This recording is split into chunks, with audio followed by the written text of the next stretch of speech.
Dan kisah ini mungkin kena pada kita semua. Aku tak tahu nak cakap Perak ke nak cakap Rau ni di sini. Ha? Cakap Rau lah. Ha. Sekarang Poniang pula orang Perak sekarang dia faham cakap Rau. Kita campur lah ya, kita campur. Campur lah. Ada satu kisah yang mana semua orang mungkin alami kisah ni sama je. Seorang sahabat pergi ke hospital Besar Ipoh. Dia nak ziarah teman dia yang sedang sakit, bukan sakit biasa-biasa. Sakit dia tu tenat. Kalau sakit biasa-biasa tak apa, ini luar biasa.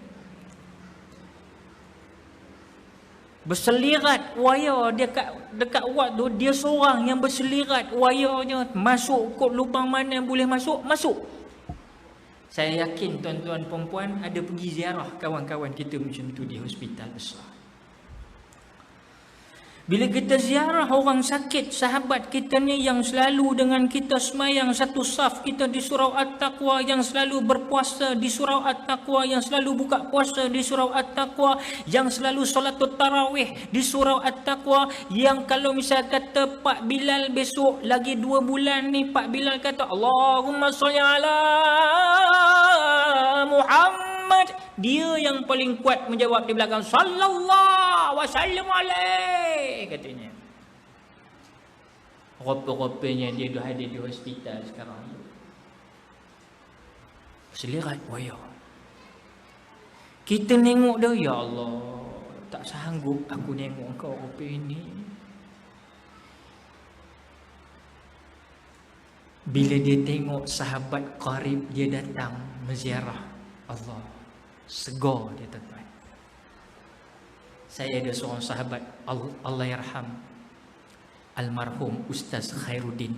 Kawan rapat saya mengajak, dulu kami mengajak Quran di Ipoh sekali dengan Ustaz Kazim waktu 1995 punya cerita, lebih kurang 25 tahun yang dulu.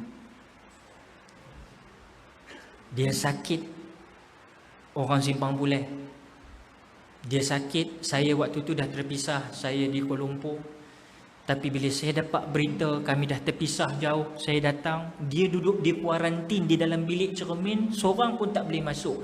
Tapi bila dia tengok muka saya di tepi cermin tu tak boleh masuk, dia rasa nak cabut wayar tu, bangun. Subhanallah, sahabat.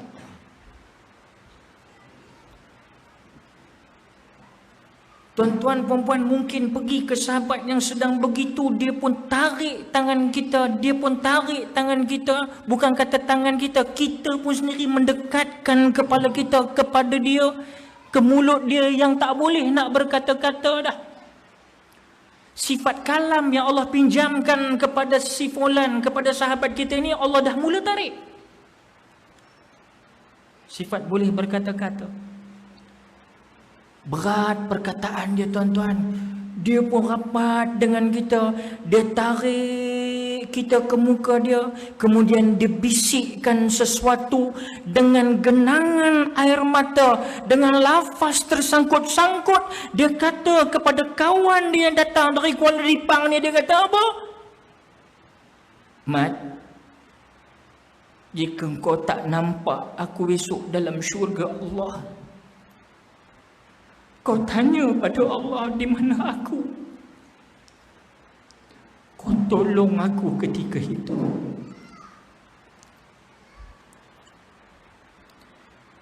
Dia menangis teresak-esak. Kita sebagai kawan tengok dia dalam keadaan tak upaya macam tu. Kita masih sihat lagi, kita peluk dia kuat-kuat tuan-tuan perempuan.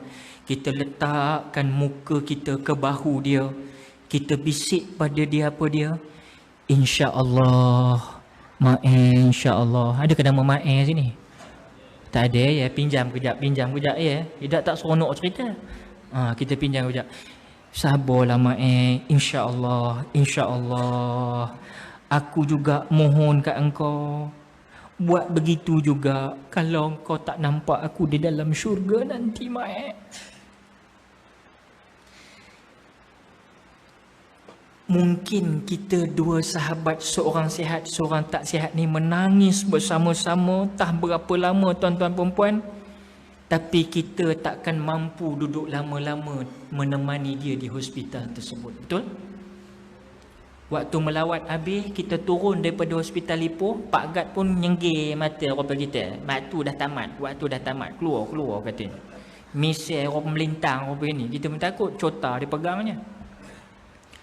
Kita keluar tuan-tuan perempuan, tapi dalam benak pikiran kita, apa yang kita rasa? Kita terkenang pesanan dia. Mat, kalau kau tak nampak aku besok di dalam syurga Allah, kau cari aku dekat neraka. Sebenarnya pesanan ini tuan-tuan perempuan yang disebut oleh ustaz tadi, dipasang melalui media YouTube, sebenarnya adalah satu pesanan daripada seorang ulama besar, iaitu Imam Ibn Jauzi, yang dia menyatakan kepada sahabat dia sambil menangis. Ibn Jauzi menyatakan, jika kamu tidak menemui aku di syurga bersama kamu nanti, maka tolonglah tanyakan kepada Allah tentang aku. Wahai Tuhan kami, si fulan sewaktu di dunia selalu mengingatkan kami tentang Engkau, maka masukkanlah dia bersama kami di dalam syurga-Mu ya Allah. Ini bukan perkataan daripada orang biasa tuan-tuan.